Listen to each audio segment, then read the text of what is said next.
welcome to another lesson of the Beginner's Guide to DXCP course. I am Marcelo Lewin, the Headless Creator. As always, email me, marcelo@headlesscreator.com. Today's lesson is all about the business goal of a composable architecture. And I said goal, but I meant goals. Many goals, not just one. There's plenty of goals that we got to make sure we meet. It is presented by Phil Robinson from Dept Agency, and he's going to give us a complete breakdown of what those goals are. And why all enterprises should consider a composable architecture. So without further ado, let's get him in. Phil, how are you? I'm good, thank you. Thanks for having me. Nice to have you here. You are in Manchester, UK, correct? Yes, and it's sunny for a change, which doesn't actually happen that often in Manchester. Sunny in UK. Wow, you don't usually hear those two words in the same sentence, right? No, not very often. Certainly not in Manchester, anyway. Oh, I see. Cool. Well, glad to have you here. Thank you for being here, and for being, of course, both. So why don't we start with your background? Tell us a bit about your background, how you got into technology, how you got into composable and headless.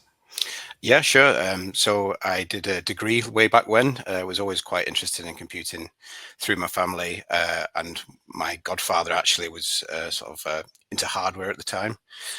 So I remember doing a school project at about 10 or 11 about making use of technology. It's always been something that's been a bit of a passion, but I was very much a software man rather than a hardware man. So I did a software degree at Lancaster University, and then I've spent the last 20 or so years realistically working in different roles, a lot of web development, into integrations, then into architecture, and now into consulting at Dept. I always love to ask this question, which is, what was your first computer? I was a Spectrum man, so I had a very old Spectrum, and then I think I settled on a Spectrum Plus 2, which I had for quite a while, which was one with the floppy disks, which not many people had. So what are floppy disks? Yes, but they were 3.5 inch, I would imagine, the floppy disks. I think they were slightly bigger than that for a Spectrum, but yeah, okay. they were around that size. Because I started when they had the 8 inch, and then it went to the 5.25. So I'm that old. Yeah, this is pre-PC, definitely. Right, definitely. Well, very cool. Why don't we start with, we're talking about the business goals, right, of a composable architecture. Let's define, real quick, just to be on the same page here, all of us, let's define a composable architecture, and how is that different than from headless, or is it, I think the two are sort of cross-compatible. I don't think all headless CMS are composable, but realistically, I think a lot of the same concepts apply. So building blocks, to thinking back to sort of Lego and how you put solutions together, very much being able to make the most of what you've got, the different parts of it, rather than taking it back a step again. If you have a headless or composable architecture, comparing that against a monolith, for example, which is obviously something which is much more tightly coupled, gives you a great deal more out of the box, but is perhaps limiting you or constraining you in terms of what you can do moving forward with it. Why is this composability so important for an enterprise? I think the big thing really is agility. Today, everything moves at lightning speed, and it doesn't seem to be slowing down at any point at the moment. So, being able to take those building blocks and change those building blocks, be agile to the way the world is, and obviously differentiate yourself as well to a large degree. The competition in the marketplace, everyone's marketplace, is fierce. So being able to go out there and get the best of breed, if you like, of the solutions that fit your business, I think is key. Going out and buying a monolith is great for some businesses, but obviously it's which boxes do you need to tick and which things are you looking to deliver to your customers. And as well as that, something that which we talk about quite a lot here at Dept with our clients is very much how are your content editors and commerce inputters and all those back-end teams going to use the solution. So trying to maximize the use of everything that you buy, really. So let's dig a little deeper into agility. I can think of agility for developers, content authors, and then business decision makers. So why don't we start with the easiest one that I think it's the easiest one, which is developers. Like, how does composability or a composable architecture bring agility to developers or the technical team? Yeah, so a great deal of that is in the technologies that you pick. It's obviously quite aligned with DevOps sort of principles, really, in terms of how you can put things together. If you start to build these building blocks with that infrastructure as code, it means you've got something that's repeatable amongst other things, which is obviously as a developer is something that you really after. Much easier to test, much more scalable, and hitting a lot of those non-functional requirements, if you like, out of the box, I would say, which I sort of broadly goes into the business side of things as well. Obviously, developers want to tick the box, but they're delivering to the business at the end of the day. So all the things that we talk about in computing, and I think a lot of developers have in their mindset, are things that the business, I think, understand, but we sort of complicate it with the computing language to some degree. So Right.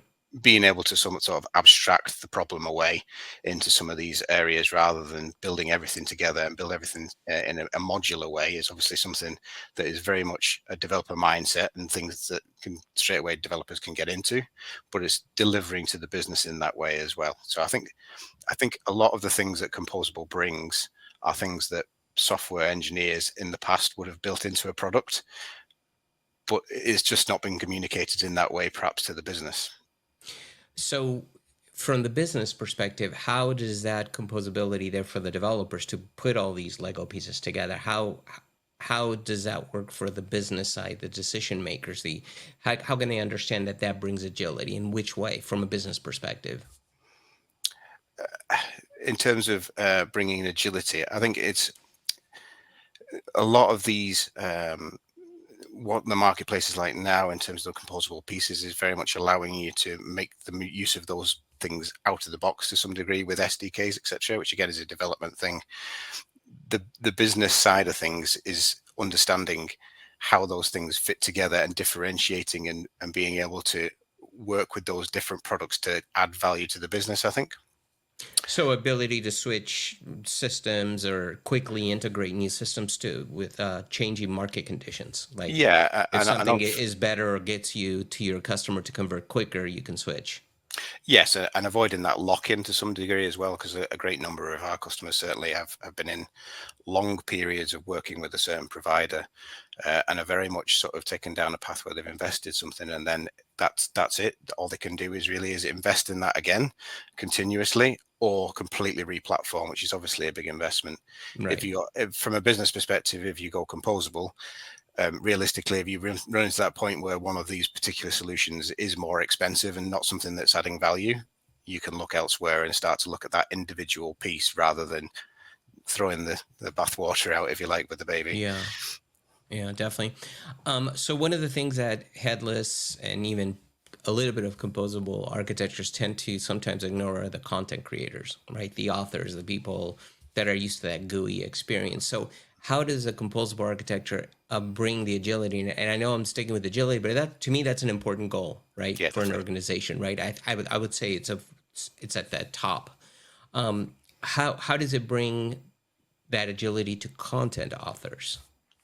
I think that a lot of that is almost in the DLS side of things. So design language system is something that we tend to use here in terms of Expand on storyboard. that. I'd like to learn a little bit more about that. What do you mean by that? Yeah, it's very much breaking things out into components from a front end perspective so that you can then reuse those components. So you might have a header, footer, and various different calls to action, for example. Those can be used in different contexts, and Hmm. sort of detaching that, if you like, from the way in which content is pieced together in the back end means that you can use those components in a variety of different ways. So as you mentioned, very much that sort of agility in the way in which someone can work, because if you can define 10 or 15 components that really work for you and are Yeah. adaptable, you can start to use those in different scenarios. And instead of creating a page by page sort of structure, if you like, you start to put those pages together, and as you mentioned, a composable way rather than it being something that's very tied down and very rigid with regards how your editors work. Obviously, some of that needs some rules as well, Right. to make sure that your content editors aren't going to town, but it depends obviously on the organization. I know with composability, everybody knows Headless Creator is owned by Uniform. Obviously, it's in the logo. But one of the things that Uniform and other companies I know are doing out with composability, which is really important, is the author from an authoring perspective. You can author the page, and you don't need to worry if it's coming from Contentful, Salesforce, or you're just authoring the page and picking content, right? Regardless of going into these multiple systems, which I think that to me, from an authoring perspective, it makes you be able to work so much quicker just because you're not jumping from system to system. You're using sort of a composable DXCP, right? Yeah, and then there's a mindset change there, obviously, because people are quite used to developing things in a very sort of set way. But if you think of something like uniform, as you mentioned, in terms of it being almost like the glue in between, that way, when you are moving things around, you're just changing the glue. You're not changing all of the other things around it. And it also means that content is something that is abstract from how you're presenting it. So yeah, you might have different data sources, which are the commerce element, for example, and some content, and you can mash those in different ways based on different contexts, which obviously, from a marketer's perspective, rather than a sort of technical perspective, is quite powerful in that you can start to think about that from taxonomy point of view. You know, someone has come in from a different angle. I know I still need to present that content and get that content in a way, but it needs to be presented in a slightly different way. And rather than creating a whole page from scratch, it can almost be built based on that context. So I wanna expand a little bit on that because I'm hugely into content modeling, right? And in the headless space where you're just working, let's say with a CMS, right? Whatever, pick your favorite CMS. You're just creating all your content models there. But in a composable system, you may be working with 5 different systems. How do you go about breaking down that content modeling where some data may be, let's say, in Salesforce, other content may be in Contentful? How do you go through that process, and what are some of those? What are the goals for doing that properly? Yeah, so that's a piece I'm involved in. So I'm involved in quite a bit of the discovery piece here at Dept. It's very much starting with the overall architecture and understanding the data sources. That's a great starting point for a lot of businesses because they don't actually understand exactly where everything is held, and Yeah, perhaps it's held in three or four different exactly. systems. So yeah, starting from that point and understanding what is the master data for this system and how should that sort of be then presented later down, and that might be something that's pulled, as you say, via something like uniform straight from the data source, or it might be something that you have a back end for front end that combines all that data and aggregates it out in a certain way, or it might involve 3 or 4 different steps in terms of getting that data, enriching it and providing it in a way in which it really has value for your users, if you like, or your content editors in terms of providing some of that view as well. So in that perspective, would the business goal be like in the content modeling is one of the goals would be to achieve a single source of truth? Yeah, I think And that's why is very, that important? because you would want to avoid duplication realistically. The more systems you have that data within, the more chances of being stale amongst other things and less relevant. But obviously you want to make the most of your data as well. Data is the new oil, as they keep It saying. really is, So you should be sweating as much of especially that. in the age of AI, right? I mean, data is Completely. everything. Yeah. Yeah, completely. So sweating that is something that's really important to businesses, or should be important to businesses. Maximizing the opportunities that you have with regards using that data, obviously where appropriate, and enriching people's journeys wherever you can, which we've managed to do quite often here at Dept in terms of starting that journey and perhaps sort of probing areas that people haven't really considered as to how that might enrich the journey. So I think going back to your sort of question, really, starting with an architectural view and understanding the current architecture and where those sources are, but also considering the customer journeys and what data requirements there are, and then matching the two, really, I think is probably the sort of step by steps, if you like. Obviously, lots of detail in there, but those are the fundamental high level steps. Yeah, definitely. From an organization perspective that is on a traditional CMS or non-composable architecture, how can they determine via their business goals if they should be migrating from that traditional architecture to a more composable one? I think it almost starts with like that business model canvas to start with in terms of the goals of the business. I think that's always helpful and always something that you can then try and establish some measures around. I think it's really good to start to consider, as we've just discussed, really, what's there currently, what is the cost of that, and starting to understand some of that piece and what the art of the possible could then be. There's some really good papers in the Mac architecture stuff in terms of sort of being able to work through total cost analysis, because it's not just sort of the back end CMS. There's quite often hosting and as we just discussed, a myriad of systems in terms of holding that data and integrating that data that should be considered. The more you can break that into something that is reusable, the more obviously you're going to make use of that investment and de-risk to some degree that data, because the more it's sat there sort of on the side, the less chance you have of really utilizing it. Well, and I think a big time constraint and even cost is cleaning up that data if you're migrating from this traditional system where you probably have tons of duplication into a single source. I've been through some of those system migrations, and let me tell you, they're not that much fun. But the outcome, right? The positives you get out of that are huge once you do that.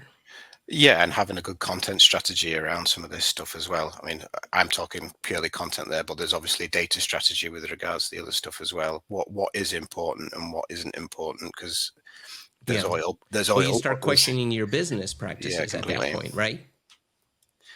Yes, very much so. And obviously there's a whole sort of storage around that question and compliance around that as well that you can get into if you sort of start to dig into little things, but without turning into something big. Perhaps try and start small with some of that and pick certain elements of journeys to sort of realize to start with. So, who should be involved in developing the key steps for a business case for moving or adopting to a composable architecture in an organization? And how do they do that? I mean, what are some of the steps that you recommend?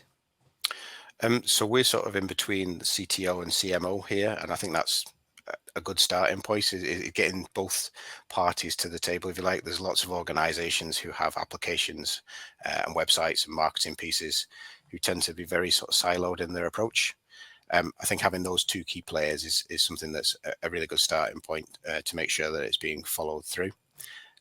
You'll definitely need some sort of advice or an architect involved. That's obviously where people like myself come in terms of that being external to give some advice with regards to some of that type of Now, piece. when you say architect, are you talking about a technical architect? Are we talking about also a content architect, which many companies never have or have it Yeah, as a part-time person? yeah, content architect is a role which I've still not seen entirely fulfilled, to Yeah, be honest. which is And highly needed. yeah, I would agree. As we just said, content is a form of data, and data is oil. As we said, the content is certainly in terms of marketing is all important. So having someone responsible for that is key. But yeah, part of project kickoff, race it effectively. So call out those roles, who should be involved, who should be part of the approval process. We quite often kick off stuff with marketing, and it requires technical people involved as well. So it's a journey, and I think it should involve certainly technical and marketing in parallel to get to the bottom of. What about those content authors? Because I've been involved in many projects where content authors were really not involved. But in the end, these are the people using this system. And I found that you got to bring them in really, really early into the process, because there's a whole, and you mentioned this at the beginning of the conversation about educating the enterprise because it's a new way of thinking, right? You've got to do the same thing with the authors. What's your take on that? Yeah, completely. There's a whole set of workflow obviously that's in place at the moment, and you're fundamentally changing someone's job based on the tooling to some degree. So, as well as the sort of content management piece, there are now platforms, content marketing platforms that allow you to sort of pull in content and collaborate with content much earlier. So it should be something where there's an end result, but obviously there's a whole process to get to that point where you have something live. You need to consider all of that piece and work with your content authors, as you mentioned, in understanding how that idea, if you like, starts to then how it's pulled together by a team, because there will be multiple people involved. There's quite often, as you mentioned, content authors, but also marketing teams, legal sign-offs, all those types of people are involved. So understanding the whole process is quite key as well in terms of that composable piece, because obviously that content could be used in different ways. So yeah, mapping out the process again with a RACI ideally as to who needs to be involved and who is involved currently. That might change with some of this stuff, but trying to add value to some of that process as well. So as we mentioned, content management platforms can allow you to collaborate in more of a space and work together with the content before it gets into the content management system and before it becomes something that you do compose together quite as much, which again adds value to the whole piece really as well. Do you have any specific like KPIs that organizations should consider for the composable architecture to measure how the project is going, if they're meeting those goals? I think it's about setting out the roadmap almost and the values as part of that business model canvas. So that's something that we do really well here in terms of establishing what is success to the business, and that's something that you need to sort of check as you're going along. And as we mentioned, Lego blocks, but they don't have to be a full Lego Optimus Prime or whatever. You can start off quite small with a small flower or whatever, start to deliver some value and build upon that. But as you say, have some form of success measures in place to sort of make sure that you are delivering to those things and not creating more work. Do you have some examples or some checkpoints that you usually do in your projects where, you at this point, we got to make sure we're meeting this goal? So we do it on a sprint by sprint basis with Okay. regards value and measuring success with our clients, and that's something we do in pretty much every project. I think it becomes down to more the sort of project success rather than anything else. But yeah, making sure that the people who are going to be using the system and the end customer at the end of the day is something that's measured. So a lot of experimentation platforms are things that we make use of in terms of measuring conversion and the like. And I think some of those can provide some good insight as well. But again, it comes back to that business model canvas, the overall, what is the success, and then breaking that down into smaller achievable targets. Yeah, makes sense. So what are some potential risks or challenges with for the business point of view with composable? I think the risk is almost overcomplicating it in your head and going too big too soon to some degree. I think, as we mentioned as well, the glue in the middle is also a challenge in that you can try to Yeah, decouple we call that things. the glue monster here at Yeah. Uniform. So, Yeah. so trying to decouple things so much that you end up coupling it with something in the middle of anyway that sort of then becomes your dependency is definitely a challenge. So, going through a good level of product select with regards to that. I think it can be quite sort of quite a fearful thing to go into, but there Mm-hmm. are lots of references, and I think that's always a good place to start really. So again, as I referenced Mac architecture stuff before, there's lots of references there that can give you some good background, and I think as well as that, sort of aligning with a good partner that's been through these things before is always good as well, because it can start to guide you through that journey. Expand a little bit on your comment about going too big. What do you mean by that, and what do you usually recommend enterprises to start? How do you know? Yeah, so a lot of projects still are very waterfall in the way that they would go at things. So you can create a massive RFP and a lot of check boxes to go through based on what you think a system has to deliver at this point. But that's obviously based on your previous experience. So my biggest suggestion is when looking at some of these composable solutions, certainly in the headless space for CMS, is very much go and have a look at the solutions and don't just draw out a list of what you need because you had it in the previous system, because you'll probably find that half of that stuff you didn't use, and some of that stuff will have changed in the way in which it's used anyway because of what we just discussed in terms of bringing things left slightly. So try not to box yourself in, I think, is probably one of the key takeaways from that, I would say. um yeah, and approach it in an iterative way, I think, is probably the biggest thing I would suggest. So it doesn't have to be big bang. It might be that you try and prove the value with a couple of pages on a website. We've tried to do that with quite a few clients in terms of being able to sort of move certain elements of a website or certain business case or certain use case, I should say, for certain elements. That means you can obviously do that in a slightly lower risk way, and it means that you're not fully onboarding and moving away from what you have currently. It's a slowly movement away. So that crawl, walk, run mentality is very much something that we try to work with our clients towards. So it's almost like breaking the goals and saying, okay, what is it that we really want to achieve here, and then take it one step at a time. Go, okay, we need to deliver newsletters quicker, as an example. Let's say on this changing market. So let's upgrade our system one piece at a time that allows us to do that, but keeping an eye on that big picture of the full architecture that you want, but starting small, right? Yes, very much so. So an example I have at the moment, a client that we've been working with in the UK, a retail company, is looking to move their e-commerce solution and become more composable in the way in that works. So that's a Magento solution at the moment. What they're trying to do is effectively break that up and use the OMS piece of a new solution to one side. That's a journey, and then what we're trying to do as well at the same time is try to break down some of the individual pages that we're delivering. So perhaps the product listing page, for example, is something that can be delivered very much through a search engine or search provider.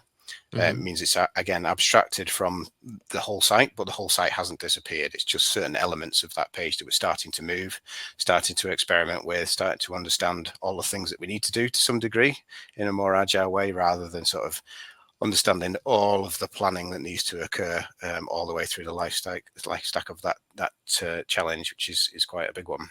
Yeah. And this question I'm going to ask, but you kind of answered it partly already, which is, a company that wants to transition, how can they assure a smooth transition without, disrupting their current operations? I mean, you kind of answered a bit where you take it chunks at a time, but what other steps can they take? And so the other thing that we tend to do is try and find sort of a low risk area. So quite often we'll launch something in a certain country, sorry, rather than it being the whole sort of big Mm, bang, if you like. That gives you a good way of sort of picking something that's obviously live, but not something that perhaps is as high risk as, you know, US, for example, tends to be where a lot of product is sold for certain industries. But if you went to somewhere like, I don't know, Vietnam, you might find a lower level of purchase, if you like. So there's still traffic there. There's still value in doing it because you're proving out the way in which it works. And then at a later date, you can start to sort of obviously migrate and move over with the system towards that. That brings its own challenges as well, it has to be said, in terms of managing that entire piece. But it's a method which does work and has worked with quite a few of our clients in terms of proving it out and making sure that it all stacks up and is proving the architecture really for you moving forward with confidence. yeah, definitely. So what are some best practices you recommend for organizations? With regards moving into composable, so Yeah. I think, as we mentioned, really is very much consider what's out in the market, understand what it is that you have at the moment. So retrospective is always a good starting point in my mind. So certainly understanding your current architecture to be able to go into something, because the first question that someone who you talk to with regards future engagement is very much going to want to understand the functionals and non-functionals that your business has. So that to me is the starting point. There's some really good reference guides, as I mentioned. I think those are good starting points in terms of analysing what the total cost and what the sort of effort will be. And obviously there's a sort of roadmaps and plans. Every client is different and every business and use case is different. So it's never exactly the same, but those provide a good sort of roadmap to moving forward and something that's worth considering moving forward. I think then it's a case of just understanding your key requirements, as you mentioned, not just for the end users, but also sort of your internal team and any of the non-functionals around security, etc. Because it's a massive marketplace, the composable. I mean, MarTech is absolutely huge. There's so many Right. technologies to choose from. So starting to work through some criteria as to what it almost eliminates some of it first is good, without getting into the sort of really nitty gritty of, as we mentioned, discounting everything other than the solution you've got at the moment. So the key drivers, I think, identifying those first, and then go out and have a look at some of these products as well and understand where they've been used previously is very good as well, because some of them have some fantastic capabilities, but some of them are quite niche as well. So yeah, just understanding that piece. How can companies deal with changing business goals because things change quickly? And even you may start the project with saying, "Oh, we're going to do this with this technology," and all of a Yeah. sudden, AI comes out and now throws everything off, and you're like, "Okay, now we got to consider this." What are some recommendations for that for businesses to stay agile? We spoke about agility, right? But even to stay agile on those business goals. Yeah, continuously reviewing and platforms like Optimizely, for example, that allow you to sort of experiment and get some feedback. If you've got something that's out in the wild, which is, as we mentioned, sort of small steps, if you like, that gives you great feedback and allows you to adapt. Having an agile plan, as you mentioned as well, so you can adapt and start to move forward. As you say, the world has changed and does change really, really fast. So it has to be an iterative process. And a lot of the time, some of this stuff is about evaluating what works for you as a business as well, I would say. So as you say, there will be changes in technology, but that very much lends itself to this composable architecture in that at least you can adapt and you're not sort of already committed to something where you can't move away from. Yeah. Yeah, it's got to be definitely very hard leading a technology organization in today's date where everything changes like constantly. Um, so, are there any industries or sectors or even company types that you recommend that they shouldn't move to composable? And if so, why? I don't think there's anyone that I would sort of recommend don't consider it. I think it's harder for some of the more regulated industries, as we just mentioned. It's harder to be agile in some of those environments. But then again, you look at sort of finance and banking, and those have become much more agile in their thinking. Um, so those are the ones that I would consider to be slightly harder, if you like, in terms of that composable piece. And obviously, there are certain areas where sort of SaaS and very much a cloud-based approaches don't really fit from a security perspective. So I guess those would be harder as well, but nothing should be discounted, I think. And I think that composable thinking is still in there. It's just slightly constrained and slightly less how the market views it, if you like. At the moment, I think a lot of stuff is in the language. It's very much about being Mac or being headless, and really it's the thought process and the sort of underlying mentality, I think, that really is important, and the architectural patterns really in terms of how you put things together. What about from a cost efficiency perspective? I mean, can one of the goals be to reduce the cost of the infrastructure, or is it the opposite with composability? So we tend to find that yes, reduced cost is something that happens. It tends to be that you're paying for what you're actually using, I would say. So if there is a feature that you absolutely use every single day, obviously you'll be paying for that feature, and it could be more expensive, but it's unlikely to be. But at least you're not paying for a whole set of features that you're not using. Is I think the bigger thinking really. If you go out and buy a monolith, um, unless they fit a number of your different use cases, then yeah, you're spending money on something where you're only utilizing a couple of percent of the capability. And as well as that, obviously with it being composed and you have more modular, it means those areas that you do use can be scaled and be scaled more efficiently. So if you had a service, for example, that pulls some certain data and you're using that a lot, you can obviously cache that particular element as part of that software as a service piece. It's going to become much more efficient to you and much less cost, because it's something that isn't sort of baked into this overall platform that has much bigger considerations. Yeah, makes sense. Um, we spoke about if a company should or should not, and we said most companies should look into composability, but how do they know when it's time to do it, when they're ready to do it even?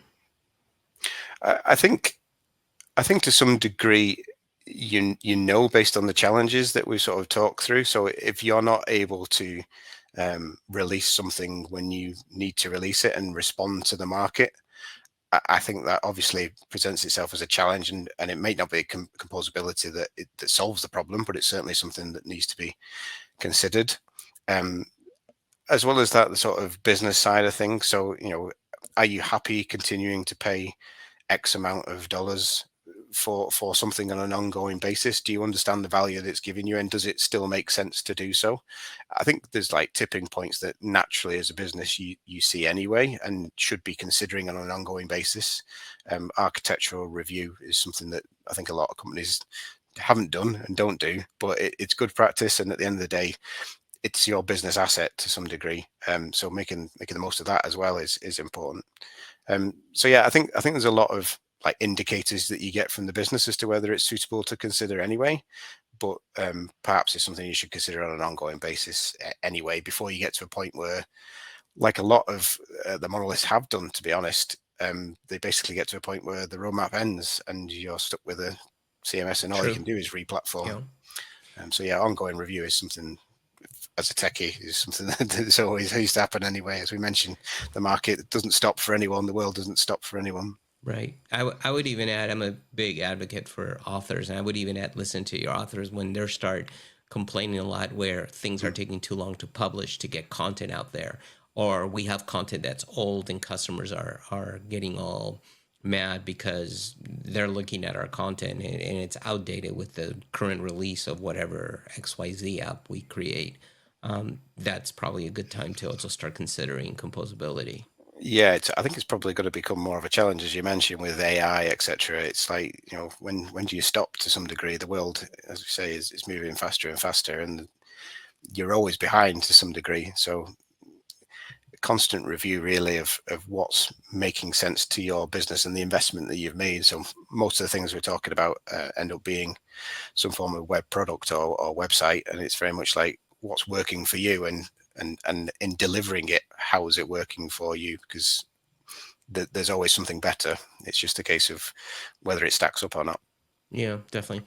Now, obviously, you guys work with a lot of clients. Can you give some examples of, without giving client names, I'm sure, NDAs and all that, but examples of how it worked, how they measured these business goals, and why they switched and how it worked for them? Yeah, so as I mentioned before, there's a retailer we're working with at the moment, although there's no measures there for that at the moment. That's pretty early on. We also worked with a car retailer not too long ago. They made use of Contentful and Salesforce in their composable stack, so moved away from being a very sort of static site into something that it really works for their customers in terms of the journey of buying a new car. So making use of a number of different sort of more back end, I would guess, solutions to provide sort of the cost of the car and checking the car, making sure that it fulfills all the customers' needs with regards background checks, etc. And it's given them real value in that performance wise, it's a hell of a lot faster. It's statically generated HTML with sort of back end calls, if you like. So it's not sort of tied to a larger solution. Is very much customized to the use case that they have, and as we mentioned all the way through this, really they're in a position now where if anything does change and something needs to happen with regards part of that architecture, they can move quite quickly with that.